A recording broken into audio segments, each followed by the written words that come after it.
G'day, it's fugitive Australian journalist Shane Dowling from the website kangaroocourtofaustralia.com.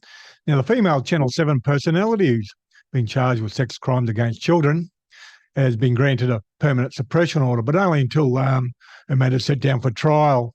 Now, I don't believe it should have been issued. I think the magistrate got it wrong.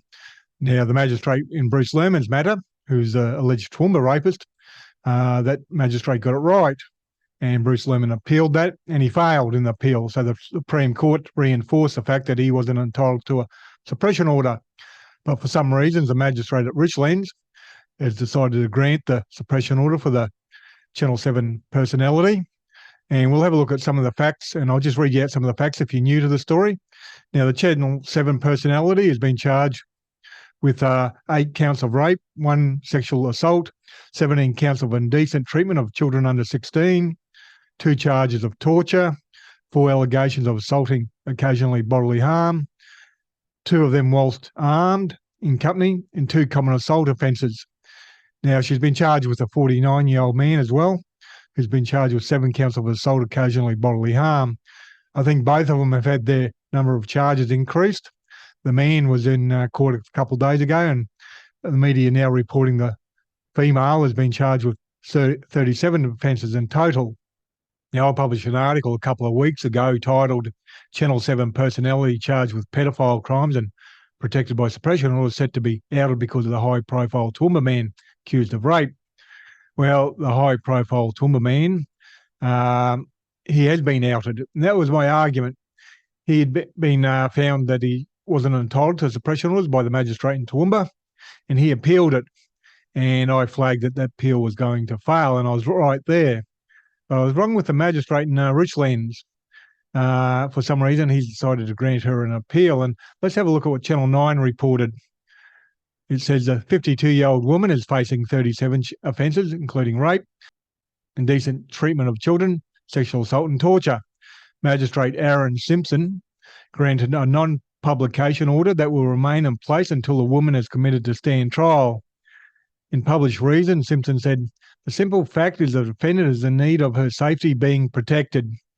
Simpson referred to a psychologist's report that found the woman is now depressed, anxious, and hypervigilant. The woman's identity and that of a co-accused will now be suppressed until they are committed to stand trial. Almost everyone facing criminal charges is depressed and anxious to some degree. So for the magistrate to refer to a psychologist's report is a total joke. What he is in fact saying is that any defendant who gets a psychology report saying they're anxious and depressed is entitled to suppression orders to protect their name. Well, that's a joke. And from what I gather, the police and all the media are appealing it, which is disappointing. I think they should appeal it to make sure the precedent is right, make sure the higher courts can determine it. The female defendant never gave evidence, so she was never cross-examined, nor was the psychologist. So in effect, if you get a note from your mum or your dad, you can get a suppression order, which is a joke. And given these are new laws, previously up until October 3, people charged with sex crimes weren't allowed to be named until their matter was set down for trial. But now, since October 3, they have been able to be named. And there's only 2 matters that I know of that actually tried to get suppression orders. One was Bruce Lerman, he failed. And this is the other one, the second one. And I think the government, the police, and also the media had a real duty of care to challenge it and to appeal it to make sure the right precedent has been set, because others in the future might try the same thing. Although it must be said, they spent big dollars to get their name suppressed only for another few weeks, or maybe a couple of months. Now, a major reason Bruce Lerman was trying that is because he's got the defamation case starting next week, and that's going to be very embarrassing for him because he's going to be showing up to court for his defamation trial against the ABC, Channel 10 and Lisa Wilkinson, and all the media are going to be asking him about the rape charges in Toowoomba.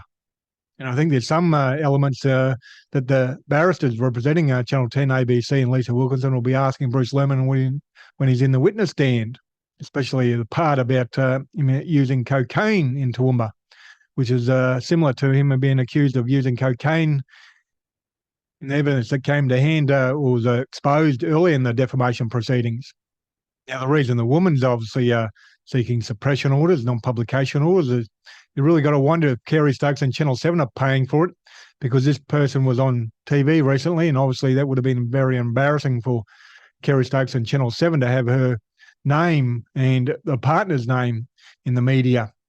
So I suspect Kerry Stokes and or Channel 7 are paying for her high-priced lawyers. She had a senior counsel, a junior counsel, and at least 3 lawyers that I know of, because they sent me a letter, which I published in a recent article. Now, I haven't read anywhere where the police or the media have expressly said they're not going to appeal, but from what they're reporting, that's what I gather. But they could appeal any time in the next 28 days. So maybe an appeal will happen. Who knows? But spending big dollars on a senior counsel, junior counsel, I think it was a King's counsel, junior counsel, and 3 lawyers at least, to have your name suppressed for an extra few weeks or maybe a few months has got Kerry Stokes and Channel 7's fingerprints all over it. Anyhow, I'll keep on following up on this, and I'll do another video on Bruce Lerman in the next few days. Otherwise, Kangaroo Court of Australia's independent media. I publish a website and a YouTube channel, and I'm 100% crowdfunded from viewers like yourself. So please support my Patreon account. You can donate any amount, $3, $5, $10, $15, $20, $30, $40, $50 a month, whatever suits your budget. And the link for the Patreon account will be below this video on YouTube and also on my website. And please hit the like and subscribe button and share this video on social media. Other than that, thank you for your time and have a good day.